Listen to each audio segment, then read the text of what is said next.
Hello everyone, welcome back my YouTube channel. Today we are discuss microorganism, friend या and foe. हम लोग आज पढ़ने वाले हैं 8th क्लास का सेकंड चैप्टर जिसका नाम है सूक्ष्म जीव, मित्र या शत्रु। सबसे पहले हम लोग जानते हैं कि माइक्रो ऑर्गेनिज्म क्या होता है। ठीक है, सबसे पहले हम लोग जानेंगे what is microorganism. Microorganism are very small living things. यह जो है माइक्रो ऑर्गेनिज्म सबसे छोटा से छोटा जो है सूक्ष्म जीव है जिसको हम लोग अपनी खुली आंखों से नहीं देख सकते हैं। They can not be seen naked eyes. They are present everywhere. ये जो है चारों ओर पाए जाते हैं, हवा में पाए जाते हैं, वाटर में पाए जाते हैं, इनसाइड ह्यूमन बींग्स, मतलब ह्यूमन बींग्स के मानव शरीर के बॉडी में भी पाए जाते हैं, जानवरों के बॉडी में पाए जाते हैं। ये चारों तरफ जो है क्या होते हैं, व्याप्त होते हैं। ठीक है, उसके बाद they can see only with the help of microscope. इसको हम लोग क्या कर सकते हैं, माइक्रोस्कोप से देख सकते हैं। हम लोग अपनी खुली आंखों से नहीं देख सकते हैं। ठीक है, इसलिए इसे कहा जाता है microscopy organism. They are also called microscopy organism. उसके बाद माइक्रो ऑर्गेनिज्म जो है सिंगल सेल्ड होता है और मल्टी सेलुलर भी होता है। इसके बाद हम लोग जानेंगे कि माइक्रोस्कोप को हम लोग कितने भागों में डिवाइड करते हैं, मेजर कितने भागों में हम लोग इसको कितने पार्ट्स में डिवाइड करते हैं। सबसे पहला आता है, हम लोग सबसे पहले ये जानेंगे कि माइक्रो ऑर्गेनिज्म जो होते हैं उसको 5 भागों में बांटा गया है। पहला है बैक्टीरिया, दूसरा है फंगी, तीसरा है प्रोटोजोआ, चौथा है अलगी एंड 5 वायरस। चलिए दोस्तों, तो हम लोग आगे बढ़ते हैं अपने वीडियो में और स्टार्ट करते हैं कि बैक्टीरिया क्या होता है।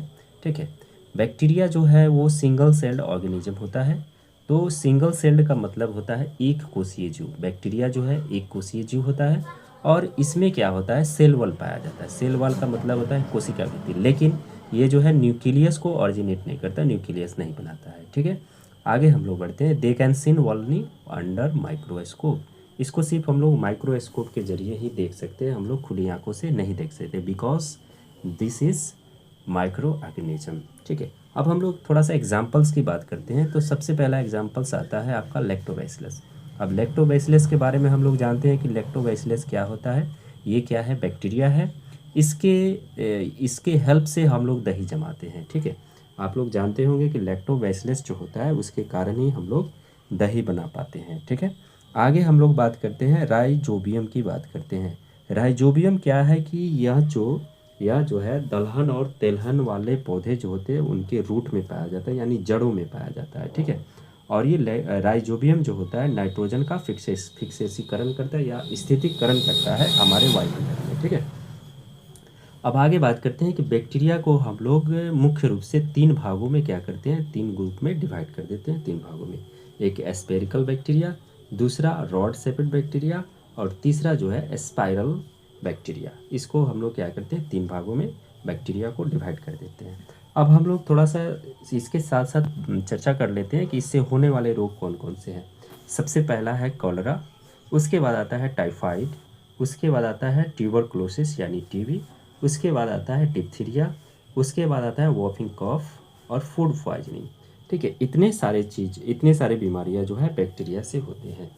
उसके साथ साथ हम लोग बात करते हैं micro organism can be both help and harmful.